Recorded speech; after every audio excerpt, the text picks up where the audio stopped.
وسلم کی بعثت ہوئی، نبی بن کر آئے تو زمین پر کیا تھا؟ طاقتور غریب کا مال چھین کے بھاگ جاتا، طاقتور غریب کی عزت لوٹ کے چلا جاتا، کوئی کسی کو سوال نہیں کر سکتا تھا۔ ابو جہل، عتبہ، شیبہ، یہ سارے سرداران تھے نا قریش کے، مکہ کے، ان کا قانون تھا کہ ہمارے سامنے کوئی سر اٹھا کے نہیں جیے گا۔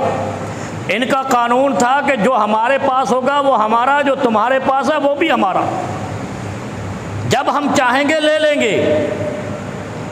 اور یہ قانون آپ کے پاکستان میں بھی چل رہا ہے، خصوصاً سندھ میں بھی چل رہا ہے، اندرون سندھ بھی چل رہا ہے کہ وڈیروں کی شاہی کیا ہے؟ وڈیرا شاہی در حقیقت اسلام سے قبل کی عرب نافرمانیوں کا ایک تسلسل ہے۔ وڈیرا سسٹم اسلام کا کوئی سسٹم نہیں، یہ جاہلیت کا سسٹم ہے، ہم نے بنا رکھا ہے۔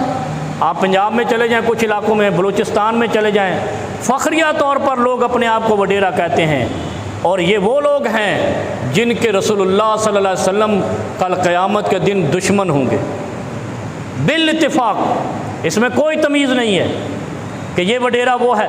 وڈیرا کہلوانا ہی اسلام سے متصادم ہے۔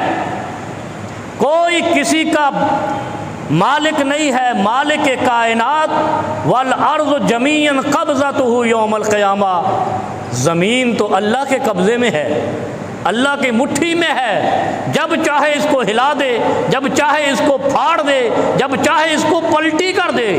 پلٹی کی ہے نا، پلٹایا بھی ہے، پھاڑا بھی ہے، زلزلے کے ذریعے ہلایا بھی ہے۔ کوئی زلزلہ روک نہیں سکتا، آنے کے بعد اٹکل پچو لگا رہا ہوتا ہے، یہ وہاں سے ایسے آیا، وہاں سے ایسے آیا، یہ ساری بک بک ہے، اس کو بکواس کہا جاتا ہے، جو ہم ٹیکنالوجی کے نام پہ۔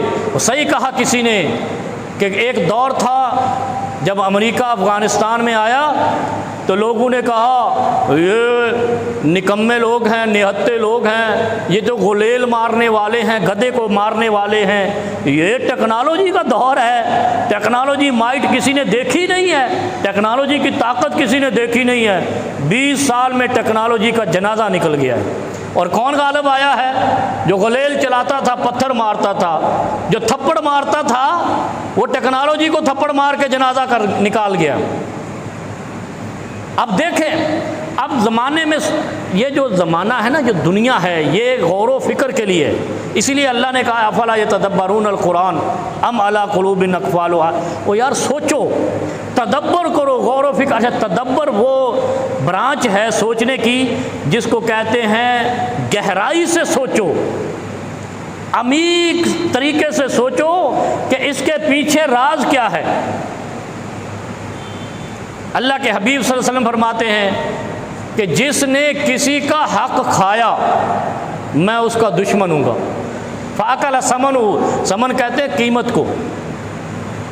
کسی کا حق کھایا، کسی کا مال کھایا، کسی کی عزت کو کھایا، کسی کے کوئی پروپیگنڈا کر کے کسی کی عزت پامال کی، کسی کا مال زمین کھائی، یا کوئی کسی طریقے سے جس کو آپ کہہ لیں کہ جبر سے دوسرے پر کوئی ظلم کیا، رسول اللہ صلی اللہ علیہ وسلم اس اہل ایمان کے بھی دشمن۔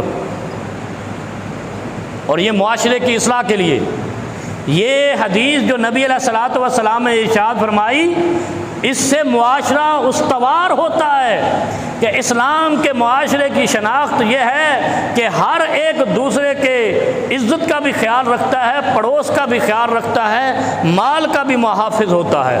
المؤمن اخو المؤمن، المؤمنون اخوۃ، مومن سارے کے سارے بھائی ہیں، لا یظلمہ ولا یحقرہ ولا